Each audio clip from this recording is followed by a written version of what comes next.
सभी को जय सिया राम। रामचरितमानस बालकांड, दोहा संख्या 230। पुष्प वाटिका प्रसंग चल रहा है और भगवान राम और सीता के एक दूसरे के प्रथम दर्शन का बहुत सुंदर वर्णन गोस्वामी जी के द्वारा यहाँ पर किया गया है।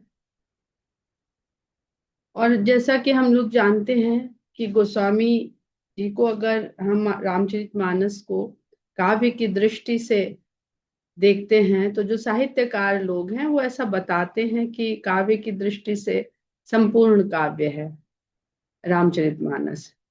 तो यहाँ पर हम देख रहे हैं कि जो नवरस हैं उन नवरसों में से जो श्रृंगार रस है, श्रृंगार रस का वर्णन इस समय प्रसंग में चल रहा है। और मिथिला में जब से आए हैं तब से श्रृंगार रस का वर्णन गोस्वामी जी बहुत सुंदर ढंग से कर रहे हैं। और श्रृंगार रस, श्रृंगार की बात करते ही जिस श्रृंगार का ध्यान हम लोग के मन में आता है, विचार में आता है, वो देह के श्रृंगार से ही होता है। आरंभिक अवस्था श्रृंगार की देह के श्रृंगार से ही हम लोग समझते हैं। और देह के श्रृंगार का वर्णन विदेह नगरी में गोस्वामी जी कर रहे हैं, तो इसको समझने का प्रयास करिएगा। तो यहाँ पर कुछ बिंदु हैं जो हम लोग उस पर बातचीत कर लेते हैं। तो आगे जो प्रसंग कथा रूप में चलेगा, लीला रूप में चलेगा, वो आप लोगों को उसका आध्यात्मिक पक्ष और चारों पुरुषार्थों का यहाँ पर जो गोस्वामी जी बताना चाहते हैं वो अधिक समझ में आएगा। क्योंकि अक्सर आप लोगों में से इस तरह के प्रश्न आते हैं कि काम को लेकर के सबके मन में एक उहापोह की स्थिति चलती है। तो चार पुरुषार्थ हैं, धर्म अर्थ काम मोक्ष। ठीक, धर्म अर्थ काम मोक्ष में दो के प्रति किसी को कोई दुविधा नहीं है। धर्म और मोक्ष, एक पहले और एक आखिरी। इसको लेकर के किसी जो प्रभु को मानते हैं या जो सदाचार को मानते हैं, नास्तिक हैं, तब भी नास्तिक का मतलब उनकी एक विचारधारा है, लेकिन अपने जीवन में वो जाने अनजाने धर्म के मार्ग को यानी सत्य के मार्ग को सही मानते हैं, समझते हैं, कोई दुविधा नहीं है। और मोक्ष, मोक्ष भी हम सभी को बिल्कुल, उसको लेकर भी कोई दुविधा नहीं है। ये चार पुरुषार्थ में से जिन दो पुरुषार्थों में आकर के हम असमंजस की स्थिति को प्राप्त हो जाते हैं वो है अर्थ और काम। तो अर्थ और काम, अर्थ के अर्थ को अयोध्या कांड में गोस्वामी जी भरत के द्वारा समझाएंगे कि जो चार पुरुषार्थों में से अर्थ है वो कब अर्थ है और कब अनर्थ है, ये विवेक होना ही बहुत आवश्यक है, महत्वपूर्ण है। और जो काम की सार्थकता है, महत्ता है, आवश्यकता है, इसको निरर्थक न जानिए, इसको जरूरत गैर जरूरी मत समझिए। उसकी आवश्यकता भी है, महत्ता भी है और सार्थकता भी है, क्योंकि सारी सृष्टि का आधार काम है। तो उस जो पुरुषार्थों में से जो काम है उसका गोस्वामी जी यहाँ पर सात्विक रूप व्यक्ति को, भक्त को समझाना चाहते हैं, व्यक्ति से अधिक भक्त को। और ये चारों का जो संबंध हम देखते हैं कि हमारे भीतर मन बुद्धि चित्त अहंकार, ये हमारे अंतःकरण हैं चार। देह के भीतर, देह के भीतर जो चार अंतःकरण है वो मन बुद्धि चित्त अहंकार हैं। तो हम केवल काम के प्रभाव को यहाँ पर देखेंगे, क्योंकि तीसरे पुरुषार्थ काम की यहाँ पर स्थापना कर रहे हैं गोस्वामी जी, उसकी सात्विकता की स्थापना कर रहे हैं। तो काम का मन पर प्रभाव, बुद्धि पर प्रभाव, चित्त पर प्रभाव और अहंकार पर प्रभाव, जहां पर काम का सात्विक रूप प्रकट होता है वहां अहंकार विलुप्त हो जाता है। क्या है वो? प्रेम है। यहाँ पर भी हम देख रहे हैं जो सांसारिक प्रेम जिस तरह से मनुष्य के भीतर जागता है, किसी को देख कर, उसके सुंदर रूप को देखकर आकर्षित होना, ये काम का पहला चरण है। और प्रेम के पहले चरण के साथ ही अगर व्यक्ति से कुछ छूटता है तो अहंकार। तो अगर हम देखें तो काम के सात्विक रूप का जैसा सार्थक चमत्कार है वैसा अन्यत्र नहीं मिलता, लेकिन इसको जीवन में उतारना बहुत कठिन है। तो यहाँ पर काम का सात्विक रूप, पवित्र रूप, पुनीत रूप और मर्यादित रूप, विवाह तक गोस्वामी जी उसका बखान करेंगे, खुलकर नहीं करेंगे लेकिन कहते रहेंगे। और काम देह आधारित पुरुषार्थ है। सारे जो चारों पुरुषार्थ हैं वो देह के द्वारा ही सिद्ध किए जाते हैं, चाहे धर्म हो, चाहे अर्थ हो, चाहे काम हो, चाहे मोक्ष हो। मोक्ष पाने के लिए हमको देह की निर्भरता है। देह नहीं होगी तो हम वो कार्य, वो कर्म, वो पुरुषार्थ को कैसे करेंगे? किंतु इसका आरंभ देह से होकर भी देह से मुक्त रहे। आरंभ देह से हो काम रूपी पुरुषार्थ का, लेकिन देह से मुक्त भाव बना रहे, इसलिए गोस्वामी जी इसका सात्विक रूप का वर्णन विदेह नगरी में करते हैं।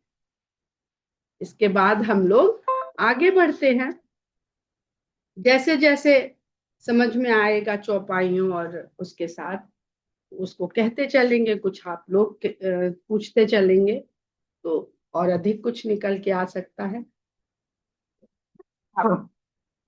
अब आकर्षण के लिए सबसे जरूरी क्या है? सुंदरता। और सबसे पहले देह की सुंदरता, उसके बाद ही मन की सुंदरता दिखती है। तो गोस्वामी जी जो 230 दोहा है उससे ऊपर क्या लिखते हैं? सुंदरता कहूं सुंदर करई। सीता जी के लिए लिख रहे हैं कि जो सुंदरता को भी सुंदर करती हैं। अब ये शब्द को पढ़ते ही रामचरितमानस के 5वें कांड का ध्यान आ जाता है, सुंदर कांड। और सुंदर कांड में हम देखें तो गोस्वामी जी सीधे सीधे लिखते हैं कि वो तो देह की नगरी। तो विदेह की नगरी में सुंदरता है क्योंकि सीता जी वहां पर विराजमान है। तो लंका की जो रावण की नगरी है उसको कैसे सुंदर कांड वहां का जो भी हुआ उसको कैसे सुंदर कांड लिख रहे हैं कि जब हनुमान जी सबसे पहली बार लंका का दर्शन करते हैं तो क्या पाते हैं कि बड़ी सुंदर नगरी है। यहाँ तो ऐसे किले, ऐसे परकोटे, ऐसे बाग बगीचे हैं, सब सुंदर दिखता है। चौहट हट सुबट बीटी वो भी थी, वो पढ़िए। तो लंका की सुंदरता का वर्णन है। ये बात आज इस चौपाई को पढ़ते हुए सब दिखी कि क्यों सुंदर लगती है, कि सुंदरता कहूं सुंदर कर रही। देह की नगरी को भौतिक वस्तुओं से रावण ने बड़ा सुंदर बना रखा था। सोने की लंका थी, हीरे जवाहरात मणियां जड़े हुए थे, लेकिन उसको सुंदर बनाया माता सीता की उपस्थिति में। तो ये इसका देखे तो वहां पर भी जाके इसका अर्थ समझ में आता है कि जहां सीता उपस्थित है वो हनुमान जी को वो जगह सुंदर लगेगी। माता भी सुंदर लगती है। संसार में हर पुरुष को सबसे सुंदर अपनी माता लगती है। और शुरू में जब वो ढूंढते हैं अपने लिए साथी तो कहीं ना कहीं माता की छवि जिनमें दिखती है वो बालिकाएं, वो स्त्रियां, वो किशोरियां उन्हें अधिक आकर्षित करती है। तो यहाँ पर मेरा वो तात्पर्य नहीं है जिस जो हम सांसारिक भाव में जिसको कह बैठे हैं। तो गोस्वामी जी लिखते हैं कि सिय शोभा ही बरनी प्रभु। सीता जी की सुंदरता का वर्णन प्रभु अपने हृदय में करते हैं और आपन ही दशा विचार। सुंदर तो बहुत लगी, हृदय तक भा गई, और ये मेरी क्या दशा हो गई, जो हम लोगों ने कल जिसका जिक्र किया। तो वो अपने मन में उपजने वाले काम के भाव को समझ रहे हैं। अपने मन में हर भाव को समझना ये बहुत सामान्य है और विवेक और बुद्धि पूर्ण भी है। बोले सुच मन अनुज सन, पवित्रता के भाव से, पवित्र मन के साथ अपने छोटे भाई से कहते हैं वचन समय अनुसार, समय के अनुसार वचन कहते हैं, बिल्कुल मन में पवित्रता है। तात जनक तनया यह सोई धनुष यज्ञ जही कारण, हे तात जिसके कारण धनुष यज्ञ हो रहा है ना, हम लोग कल देखने गए थे, ये पूरा देखा था कैसे कैसे बना हुआ है, जो बच्चे हम लोग को दिखा रहे थे, ये वही जनक की पुत्री है। उनको तो किसी ने परिचय नहीं दिया राम को। अब यहाँ पर क्या है कि ध्यान दीजिए, तो जब राम और लक्ष्मण पुष्प लेने आए हैं तो गुरु ने आज्ञा दी, गुरु की आज्ञा से वो आए। तो ये कौन चाहता है कि राम और सीता का आपस में दर्शन हो? ये विश्वामित्र चाहते हैं। यहां तक तो हम ले आए, अब आगे का काम तुम स्वयं करो जाके। और विश्वामित्र को सब पता है, शतानंद से उनकी बात इतनी होती है उनके, तो वो जाते हैं। अब वो ये नहीं बताते कौन सी पुष्प वाटिका में जाओ, पर राम उस पुष्प वाटिका में पहुंचते हैं जहां पर उनका सीता का दर्शन होता है। पूजन गौरी सखी लय आई, करत प्रकाश फिरई फुलमाई। इनको गौरी पूजन के लिए सखियां यहाँ लेकर के आई हैं। हम तो गुरु के द्वारा भेजे गए हैं, पर इनको लेकर के सखियां आई हैं। यानी अपने मन से अपनी इच्छा से नहीं आई हैं, उनके कुल की परंपरा है, तो सखियों के संग भेजी गई हैं। करत प्रकाश फिरई फुलवाई। और जो पुष्प वाटिका फुलवारी इतनी सुंदर है, उस वो क्यों इतनी सुंदर लग रही है? क्योंकि सीता के कारण ये प्रकाशित हो उठी। तो सीता अगर पुष्प वाटिका में है तो प्रकाशित हो रही है और सुंदर हो रही है। तो सीता भले विरही भाव से हैं, लेकिन अशोक वाटिका में हैं, तो उनके तेज से जो सृष्टि है, प्रकृति है, प्रकट होती है, तो सुंदरता को प्रकट करती है। जासु बिलो की अलौकिक शोभा, सहज पुनीत मोर मन क्षोभा। इनकी जो सुंदरता है वो तो अलौकिक है, इस लोक की लगती ही नहीं है। उसको देख करके जो मेरा मन सहज स्वभाव से पवित्र भाव वाला रहता है, उसमें क्षोभ उत्पन्न हो गया है, हलचल, कामदेव की आहट हुई और राम के मन में क्षोभ उत्पन्न हुआ।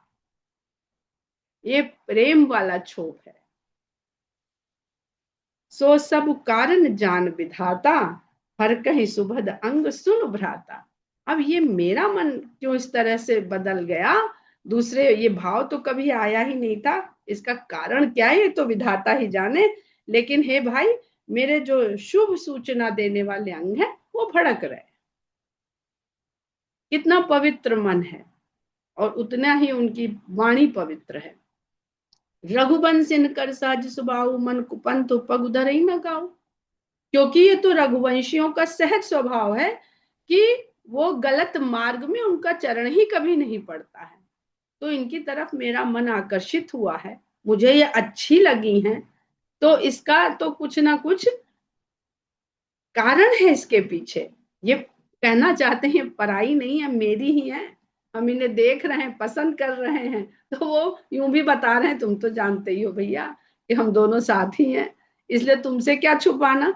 ये संसार के लिए हमारी प्रथम भेंट है, प्रथम दर्शन है, लेकिन तुम सब जानने वाले हो।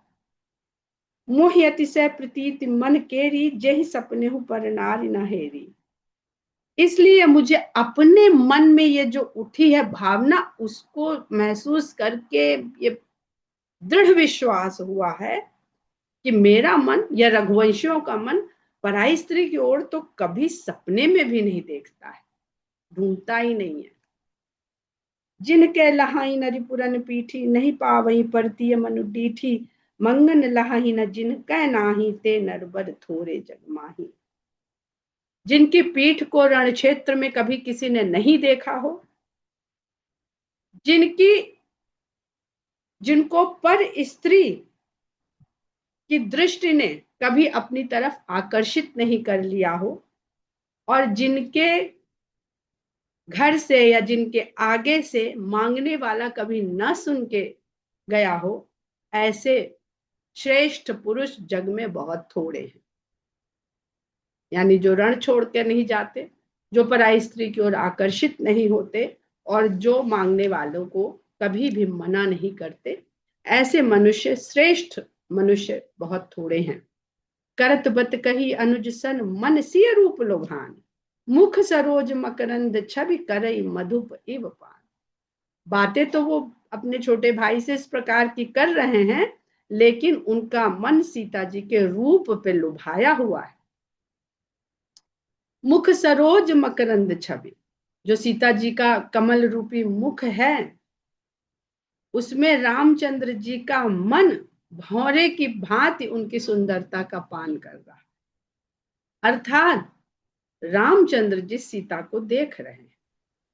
आगे पढ़ेंगे तो पाएंगे कि सीता जी अभी राम को नहीं देख रहे हैं, यानी भगवान सदा आपको देख रहे हैं। आप देख पा रहे हैं कि नहीं, पर भगवान आपको देख पा रहे हैं। चितवत चकित चहु दिस सीता, कहाँ गए नृप किशोर मन चिंता। अब यहाँ पे परमात्मा और जीवात्मा के उससे अगर आप समझेंगे तो और सुंदर भाव निकल के आएगा कि सीता चकित होकर के चारों ओर देख रही कि जो सखी जिसको दिखाने के लिए आई वो है किधर, भाई किधर चले गए नृप किशोर। मन में चिंता हो गई कि ऐसा तो नहीं कि हम देख ही नहीं पाए और वो जिस काम से आए थे वो करके चले गए हों। जहां बिलोक मृग सावक नैनी, जन तह बरिस कमल श्रुत श्रेणी। वो अपनी हिरनी जैसी आंखों से जिधर दृष्टि कर देती हैं, उधर ही श्वेत कमलों की पंक्तियां खिल उठती हैं। सीता की जो दृष्टि है, उसके द्वारा ही प्रकृति आगे को बढ़ती है। पुष्प का खिलना, प्रकृति का आगे बढ़ना। कहा ना, स्थिति, पालन और संहार। तो पुष्प तो है पर खिले सीता की दृष्टि पड़ते ही। और श्वेत कमल, श्वेत कमल पवित्रता, पवित्र भावना के प्रतीक हैं। लता उठ तब सखी लखाए, श्यामल गौर किशोर सुहाए। तब सखियों ने लताओं, अभी पहले गोस्वामी जी ने इसलिए लिख दिया कि वृक्षों से वृक्षों तक जो है वो ऐसी बेलें चढ़ी हुई हैं कि पूरा वितान बना हुआ है, यानी पर्दा समझ लीजिए। तो लताओं का जो पर्दा होता है वो सॉल ऐसा नहीं होता है कि एक सार हो पूरा, उसमें बीच में झिरी होती है। तो लता के ओट में सखियों ने दिखाया कि वो देखो, वो सांवले और गोरे तुमको दिख नहीं रहे, वो दो लोग खड़े हैं वहां पे। तो लता तो हरी है, वृक्ष हरे हैं, तो वहां पर वो दूसरे रंग के होने के कारण दिख जाते हैं। अब ये क्या है, ये ब्रह्म और जीव के बीच में पर्दा है। लेकिन भगवान कभी वो पर्दा पूरा नहीं रखते, उसमें झिरी बना के रखते हैं कि अगर कोई दिखाने वाला तुमको मिल जाएगा तो हम तुमको दिख जाएंगे। सखियां उनको दिखाने वाली हैं। यहाँ पर सखियों को आप गुरु मान सकते हैं, क्योंकि वो दर्शन कर चुकी है उसमें से एक सखी, और एक ने देखा है तो अन्यों ने भी अब देख लिया है उसके बताने से, लेकिन सीता जी को अभी नहीं दिखे हैं। देख रूप लोचन ललचाने, हर से जन निज निधि पहचाने। और जैसे ही ऐसा सखियों ने कहा, उन्होंने उस ओर देखा तो उनके रूप को देख करके उनके नेत्र ललचा उठे, और इस प्रकार उनके नैनों ने इस छवि को देखा और हर्षित हुए, जैसे अपनी निधि पाली। पराई निधि नहीं, अरे ये तो मेरे ही हैं और दिख गए मुझे। हर्षे जन निज निधि पहचाने, थके नयन रघुपति छवि देखी, पलकन ही हूं परिहरी निमेखे। देखा तो श्यामल गौर को, किंतु बहुत बहुत समझने वाला पुष्प वाटिका प्रसंग बहुत गूढ़ है कि संसार में दिखेगा बहुत कुछ, पर देख के किसको बसाना है हृदय में। मंदिर जाते हैं, कलाकारी भी देख के आते हैं, बहुत बढ़िया, और प्रशंसा भी इसकी करते हैं। तो ये क्या है, हम लोग और अन्य चीजों को भी में फंस जाते हैं, उसको भी ले आते हैं अपने साथ। थके नयन रघुपति छवि देखी, लेकिन सीता जी राम की छवि को देख करके स्तंभित रह जाते हैं उनके नेत्र, और पलक जो है वो गिरना छोड़ दे। अधिक स्नेह देह भयभूरी, उनको देख के ऐसा स्नेह उनके मन में उपजता है कि जो शरीर है वो शिथिल, देह भयभूरी। बहुत सुंदर है। अब आप लोग अपने से भी देह और देह का यहाँ पर तात्पर्य सब समझिएगा।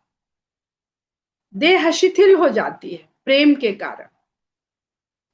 शरद शशि जनुचितब चकोरी, और ऐसा लगता है कि जैसे शरद ऋतु के चंद्रमा को चकोरी ने देख लिया हो। राम ने देखा जब सीता के मुख को तो चकोर की भांति देखा, और तो गोस्वामी जी जोड़ा बना दिया उनको। गोस्वामी जी ने यहीं पे जोड़ा बना दिया, राम चकोर तो सीता चकोर। लोचन मग राम ही उरानी, नेत्र के रास्ते से राम को हृदय में लाई। बहुत महत्वपूर्ण है। देखा राम और लक्ष्मण को, लेकिन लेके हृदय तक। अब इसका किंकर जितनी सुंदर व्याख्या करते हैं कि आपके यहाँ दो अतिथि आए तो आप दोनों को अंदर लाएंगे, ये नहीं कहेंगे तुम बाहर खड़े रहो तुम अंदर आ जाओ। तो देखा दोनों को, लेकिन हृदय, और बैठाएंगे भी आप दोनों को, आइए विराजिए, लेकिन हृदय में दोनों को स्थान नहीं देंगे। इसलिए गोस्वामी जी लिखते हैं कि लोचन मग राम ही उड़ानी, नेत्रों के रास्ते से राम को हृदय में ले आती है। दीन है पलक कपाट से आनी, और पीछे से कोई दूसरा नहीं आ जाए तो दरवाजा बंद कर देती है पलक से। वही दरवाजे से कमरे तक आ गए, लेकिन हृदय में जैसे ही राम ने प्रवेश किया दरवाजा बंद। इसका अर्थ क्या है कि कहीं संसार न चला आए पीछे से।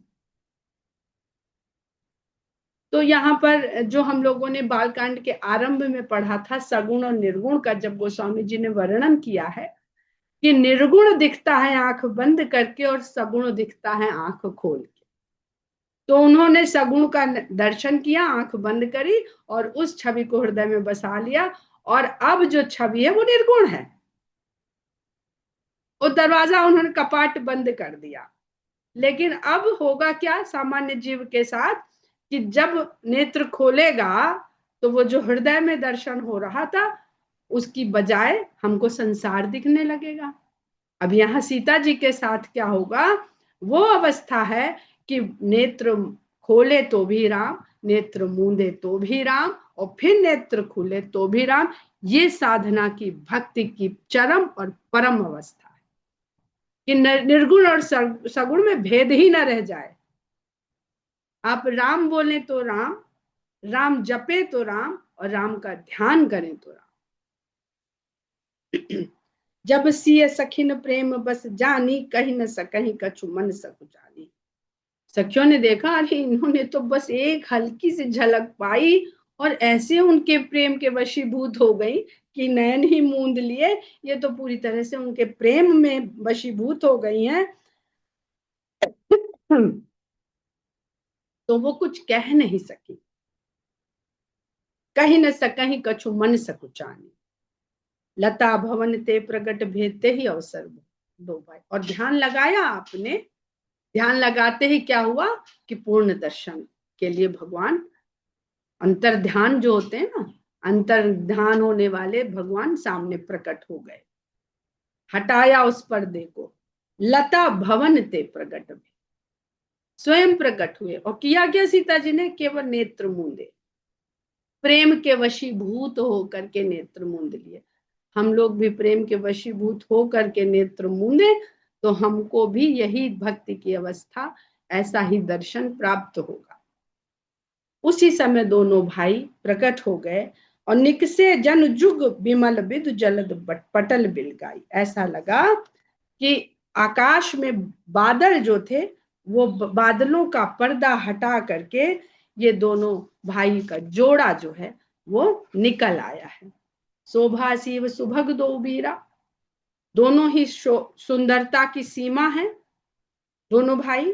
नील पीत जल जाब शरीरा, नीले और पीले कमल के समान उनके शरीर हैं। रामचंद्र जी नीले कमल और लक्ष्मण जी पीले कमल।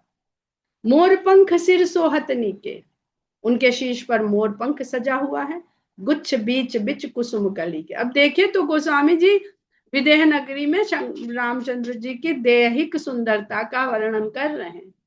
तो बहुत सुंदर इसके सब आध्यात्मिक पक्ष हैं और देह की महत्ता का भी यहाँ पर बखान किया है गोस्वामी जी ने कि उनके केशों शीश पर बीच बीच में फूलों की कलियां गुथी हुई हैं, सजाई गई हैं।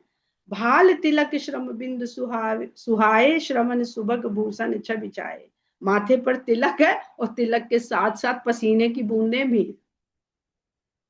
कानों में सुंदर आभूषण शोभायमान हो रहे हैं। अब श्रम बिंदु यह इतना सुंदर है कि भगवान राम ने क्या तोड़ा है? फूल। और फूल तोड़ने में पसीना आ गया। तो अब सबके मन में सबसे पहले सीता जी के मन में शंका आएगी जब देखेंगे कि जिसको फूल तोड़ने से पसीना आ गया वो भला मेरे पिता का संकल्प किया हुआ धनुष कैसे तोड़ेगा? ये तो अजीब अत्यधिक कोमल प्राणी है। तो जो उनके मन में असमंजस और भय की भावना आएगी। तो और सभी सखियों के मन में भी आएगी, क्योंकि भाई देख लिया कि इसके तो पसीने छूट गए। लेकिन ये जो श्रम बिंदु लिख तो रहे गोस्वामी जी, श्रम बिंदु यानी इतना परिश्रम कर लिया उन्होंने फूल तोड़ने में कि पसीना आ गया। पर ये काम का प्रभाव है जो गोस्वामी जी ने बड़े सुंदर ढंग से लिख दिया है। बिकट भ्रकुट कच घूघर वारे, नव सरोज लोचन रत्नारे। तिरछी भौवें हैं, घुंघराले बाल हैं और नए नए खिले कमल के समान लाल नेत्र हैं। प्रेम का प्रभाव नेत्र पर भी है। चारु चिबुक नासिका कपोला, हास बिलास लेत मन मोला। सुंदर ठुड्डी है, कपोल और नासिका बहुत सुंदर हैं। और जब नासिका हुई, देखिए ऊपर से चलिए, ऊपर से चलिए यहां से मोरपंख, मोरपंख के बाद उनके बालों में केश सज्जा, उसके बाद कर्ण आभूषण, उसके बाद भ्रकुटी, भ्रकुटी के बाद उनके बाल, फिर आंख, क्योंकि यहाँ कुछ कुछ कुछ कुछ बाल उनके पड़े हुए होंगे, और उसके बाद नासिका, कपोल और चिबुक, ये हो गया। बचा उनका मुख। तो कहते हैं कि मुख में क्या दिखता है सखियों को? हास विलास।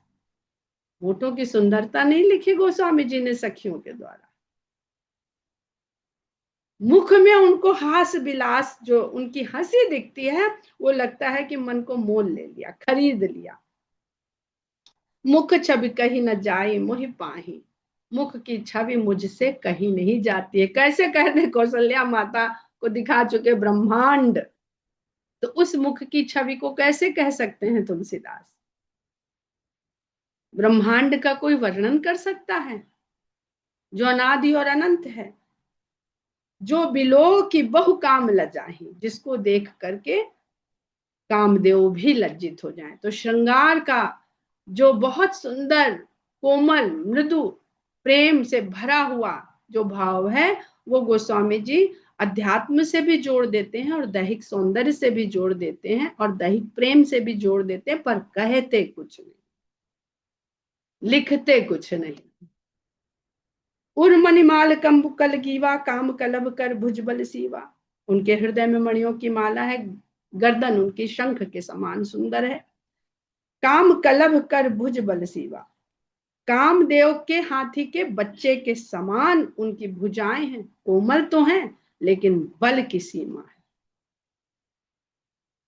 इन्हीं बल सीमा क्यों लिख दिया कि श्रम बिंदु से धोखा मत खा जाना, इन भुजाओं में बड़ा बल है, धनुष यहां से नहीं तोड़ना, यहां से नहीं तोड़ना, भुजा के बल से तोड़ना।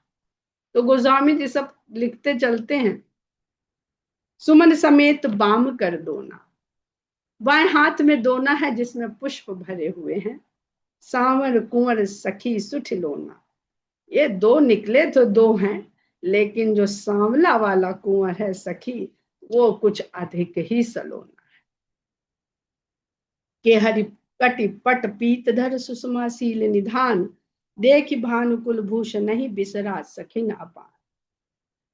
सिंह के जैसी पतली कमर में पीतांबर कसा हुआ है और कस के ऐसा लगता है कि जो सुंदरता है वो इन शील निधान ने वहीं पर उसको कस दिया है।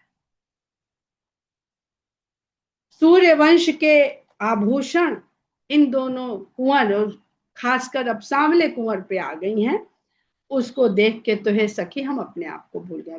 बिसरा सखी न पान, स्वयं को भूल, अपने को भूल जाना, अहम भाव से मुक्ति। जो भी हम लोगों ने बात करी, तो कल हम लोगों ने ध्यान दीजिए तो बात करी थी देखा नयन गिरा नयन नयन बिनु बानी। तो यहाँ पर बात हुई थी इंद्रिय की, बुद्धि की और मन की। और मन जब लोभित हो गया तो मन जहां छूट गया, जिसके साथ चला गया, जिसके साथ, तो वो बुद्धि के पास पहुंचता नहीं है।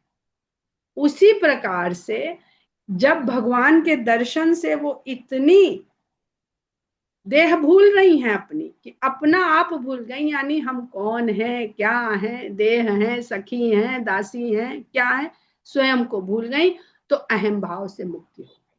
तो विदेह की नगरी में रहती हैं, ज्ञानी बहुत हैं, वही चर्चा होती है वहां पर, लेकिन भगवान का दर्शन, उस ज्ञान जो लिखा हुआ है ना, सारे सिद्धांत, उनका अनुभव उतरता है भीतर, उस अवस्था को प्राप्त होती हैं जब भगवान श्री राम का दर्शन करती हैं। यहीं पर हम लोग विराम लेते हैं। जय सिया राम।